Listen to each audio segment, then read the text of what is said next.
ವಿಜಯಪುರ ಜಿಲ್ಲೆಯಲ್ಲಿ ಉತ್ತರ ಕರ್ನಾಟಕ ಭಾಗದ ಎಲ್ಲ ರೈತ ಪರ ಸಂಘಟನೆಗಳು, ದಲಿತ ಪರ ಸಂಘಟನೆ, ಕನ್ನಡ ಪರ ಸಂಘಟನೆಗಳು ಮತ್ತು ವಿಶೇಷವಾಗಿ ನಾಡಿನ ಎಲ್ಲ ಮಠಾಧೀಶರು ಒಳಗೊಂಡಂತೆ ದೊಡ್ಡ ಪ್ರಮಾಣದ ಒಂದು ಚಳವಳಿಯನ್ನು ಮಾಡಲಿಕ್ಕೆ ಈಗಾಗಲೇ ತೀರ್ಮಾನ ತಗೊಂಡಿದೆ.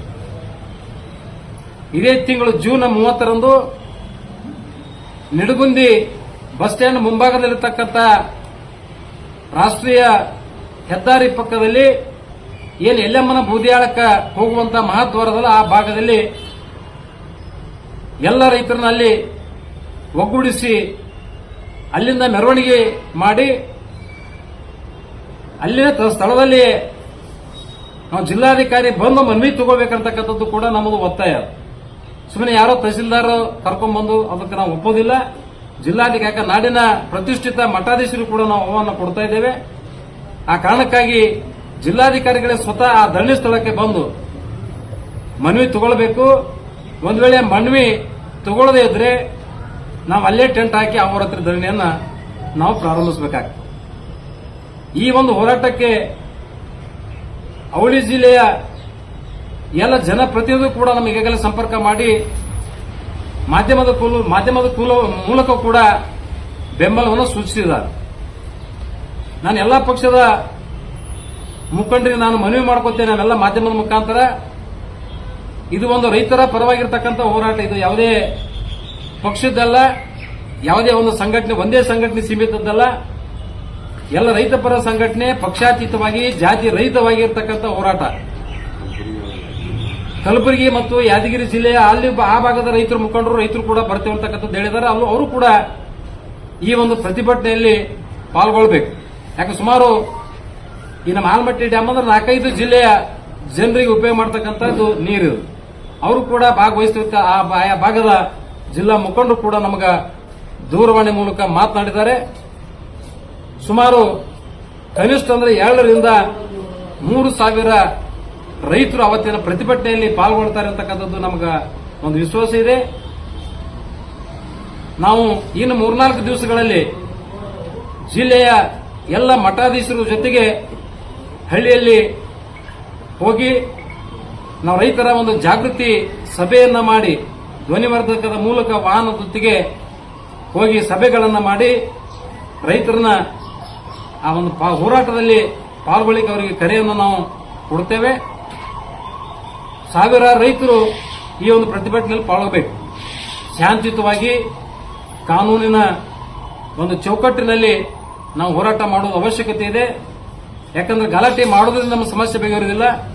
ನಮ್ಮ ಒಟ್ಟಾರೆ ನಮ್ಮ ಅವಳಿ ಜಿಲ್ಲೆಯ ರೈತರಿಗೆ ನಮ್ಮ ಕೃಷಿಗಾಗಿ ನೀರು ಬೇಕಾಗಿದೆ. ನಮ್ಗೆ ಯಾಕಂದ್ರೆ ಪ್ರತಿಯೊಂದು ಬಾರಿನೂ ಕೂಡ ನಮಗೆ ನೀರು ಬೇಕಾದ, ಕೃಷಿಗೆ ನೀರು ಬೇಕಾದ್ರೂ ಹೋರಾಟ ಮಾಡಿ ನೀರು ತಗೋಬೇಕು.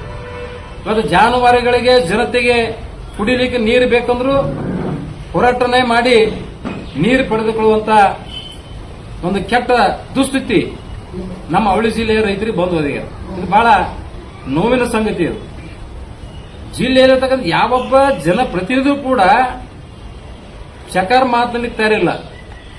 ಈಗ ನಾವೇನೋ ಹೋರಾಟಕ್ಕೆ ತಯಾರಾಗಿರೋ ತಕ್ಷಣ ಏನು ಸುಮ್ಮ ಕೂತ್ರೆ ಸರಿಯಾಗಂಗಿಲ್ಲ, ಎಲ್ಲಿ ನಮ್ಮ ವಿರುದ್ಧ ಚಳವಳಿ ಮಾಡ್ತಾರೆ ತಿಳ್ಕೊಂಡು ಈಗ ಒಬ್ಬೊಬ್ಬೊಬ್ಬರು ಬಾಯಿ ತುಟಿ ಬಿಸಾಕತ್ತಾರ.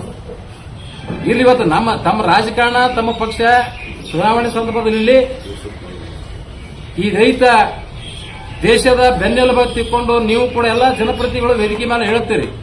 ಬರೀ ಕೇವಲ ಭಾಷಣಕ್ಕೆ ಸೀಮಿತ ಆಗಬಾರದು. ಆತ್ಮಸಾಕ್ಷಿಯಾಗಿ ಕಳಕಳಿಯಿಂದ ತಾವು ಈ ಒಂದು ಪ್ರತಿಭಟನೆಯಲ್ಲಿ ಪಾಲ್ಗೊಂಡ್ರೆ ಮಾತ್ರ ಈ ಹೋರಾಟ ಯಶಸ್ವಿ ಆಗ್ತದೆ.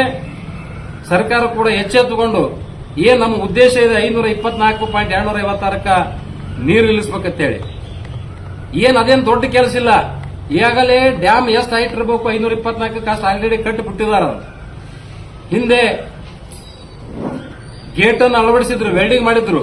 ಮತ್ತೆ ಅದು ನ್ಯಾಯಾಲಯ ತೀರ್ಪಾದ ತಕ್ಷಣ ಇಲ್ಲ ನೀವು ಗೇಟ್ ಅನ್ನು ಅದನ್ನ ತೆಗಿಬೇಕು, ತೆರವುಗೊಳಿಸಬೇಕಂದಾಗ ಅದನ್ನ ತೆರವುಗೊಳಿಸಿದ್ರು. ಬಹುತೇಕ ಆ ಗೇಟ್ ಜಂಗ್ ತಿಂದು ಹೋಗ್ಯದ. ಮತ್ತೊಂದು ಗೇಟ್ ಮಾಡಿಸಬೇಕಾಗ್ತದೆ ಬಹುತೇಕ. ಅದೇನ್ ಮಾಡ್ತಾರೋ ಸರ್ಕಾರ ಗೊತ್ತಿಲ್ಲ. ಮತ್ತೆ ನ್ಯಾಯಾಧಿಕರಣ ತೀರ್ಪಾಯ್ತು. ಆ ತೀರ್ಪಿನ ಪ್ರಕಾರ ತಾವು ಗೇಟ್ ಅಳವಡಿಸಬೇಕು. ಡ್ಯಾಮ್ ಎತ್ತರ ಅವಶ್ಯಕತೆ ಇಲ್ಲ, ಗೇಟ್ ಅಳವಡಿಸಿದ್ರೆ ಸಾಕು. ನೀರು 24ಕ್ಕೆ ನಿಲ್ತದೆ. ಅದ್ರ ಜೊತೆಗೆ 15 ವರ್ಷ ಕಳೆದ್ರೂ ಕೂಡ ಇನ್ನ ಗೆಜೆಟ್ ನೋಟಿಫಿಕೇಶನ್ ಆಗಿಲ್ಲ.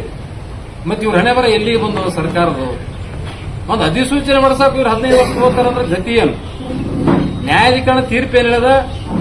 2050ನೇ ಇಸ್ವಿವರೆಗೆ ಒಳಗೆ ನೀರನ್ನ ಬಳಕೆ ಮಾಡಬೇಕು ಅಂತೇಳಿ. ಈಗ 15 ವರ್ಷ ಗತಿಸ್ತು. ಮತ್ತೆ ಇನ್ನೊಂದು ಮುಂದೆ ಹಂಗೆ ಹೋದ್ರೆ ನಾಳೆ ಎಲ್ಲ ನೀರಿಂದ ನಾವು ವಂಚಿತರಾಗ್ತೇವೆ. ಇದು ನಮ್ಮ ಜಿಲ್ಲೆಯ ಜನಪ್ರತಿನಿಧಿಗಳು ಯಾಕೆ ಅರ್ಥ ಮಾಡ್ಕೊಳಕ್ ತಯಾರಿಲ್ಲ? ದಿವಸ ಹೋದಂಗ ನಮಗೆ ಎಷ್ಟು ತೊಂದರೆ ಆಗ್ಲಾಗ್ತದ ರೈತರಿಗೆ. ದಿನನಿತ್ಯ ರೈತರ ಆತ್ಮಹತ್ಯೆಗಳದಾವು, ಇದೆಲ್ಲ ನೋಡ್ತಾರ. ಇದಕ್ಕೆ ಮೂಲ ಕಾರಣ ಅಂತಂದ್ರೆ ನಮಗೆ ಸರಿಯಾದ ನೀರಿಲ್ಲ. ಪ್ರಕೃತಿ ಕೂಡ ವಿರುದ್ಧ ಆಗಿ ಒಂದ್ ಬಾರಿ ಮಳೆ ಆದ್ರೆ ವಿಪರೀತ ಮಳೆಯಾಗಿ ಒಂದ್ ಕಡೆ ಹಸಿ ಬರ ಬೀಳುತ್ತದೆ, ಹಾನಿ ಆಗ್ತದ. ಇಲ್ಲಾಂದ್ರೆ ಬರಗಾಲ, ಒಟ್ಟ ಮಳೆಗಾಗಿಲ್ಲ. ಒಂದಿಲ್ಲ ಒಂದ್ ರೀತಿಯಿಂದ ಪ್ರತಿ ವರ್ಷ ರೈತರಿಗೆ ತೊಂದರೆ ತಪ್ಪಿದ್ದಲ್ಲ. ಆ ಕಾರಣಕ್ಕಾಗಿ ಈ ದೇಶದ ರೈತ ಉಳಿದ್ರೆ ಎಲ್ಲ ರಾಜಕಾರಣಿಗಳು ಉಳಿತೀರಿ. ನೀವು ರೈತ ಉಳಿಲೇ ಇದ್ರೆ ಯಾರೂ ಬದುಕಲಿಕ್ಕೆ ಸಾಧ್ಯ ಇಲ್ಲ.